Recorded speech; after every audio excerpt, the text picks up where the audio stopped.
to read to you The Singing Bone from Grimm's Fairy Tales. Let's begin. In a certain country, there was once great lamentation over a wild boar that laid waste the farmers' fields, killed the cattle, and ripped up people's bodies with his tusks. The king promised a large reward to anyone who would free the land from this plague, but the beast was so big and strong that no one dared to go near the forest in which it lived. At last the king gave notice that whosoever should capture or kill the wild boar should have his only daughter to wife.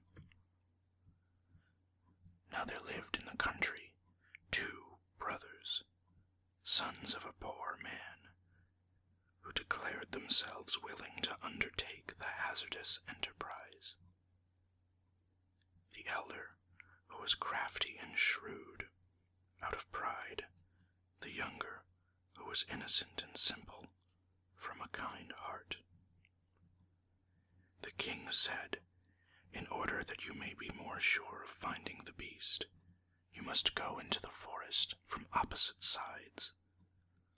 So the elder went in on the west side, and the younger on the east. When the younger had gone a short way, a little man stepped up to him.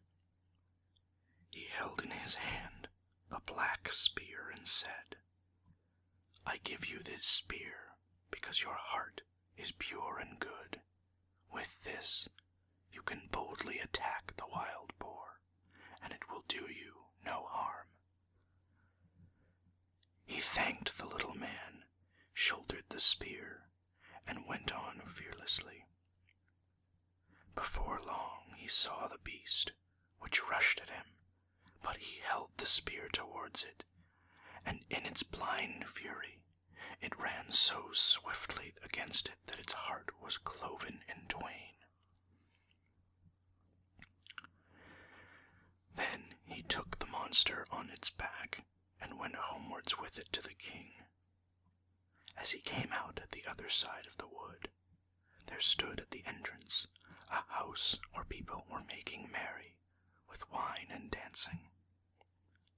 His elder brother had gone in here, and thinking that after all the boar would not run away from him, was going to drink until he felt brave. But when he saw his young brother coming out of the wood laden with his booty, his envious, evil heart gave him no peace. He called out to him, "Come in, dear brother. Rest and refresh yourself with a cup of wine."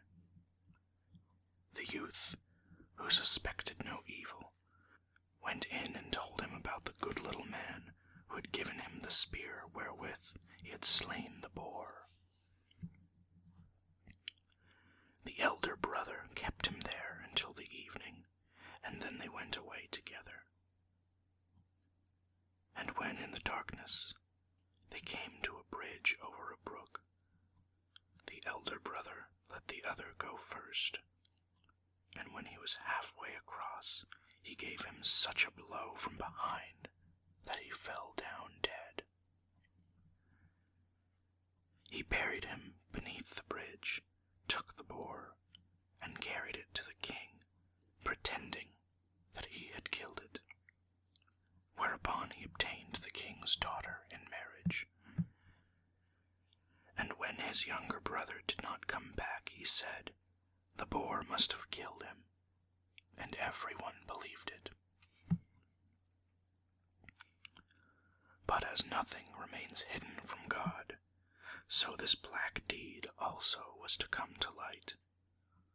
Years afterwards, a shepherd was driving his herd across the and saw lying in the sand beneath a snow-white little bone. He thought that it would make a good mouthpiece, so he clambered down, picked it up, and cut out of it a mouthpiece for his horn. But when he blew through it for the first time, to his his great astonishment, the bone began of its own accord to sing. "Ah, friend, thou blowest upon my bone. Long have I lain beside the water. My brother slew me for the boar, and took for his wife the king's young daughter." "What a wonderful horn," said the shepherd. "It sings by itself. I must take it to my lord the king." And when he came with it to the king, the horn again began to sing its little song. The king understood it all, and caused the ground below the bridge to be dug up, and then the whole skeleton of the murdered man came to light.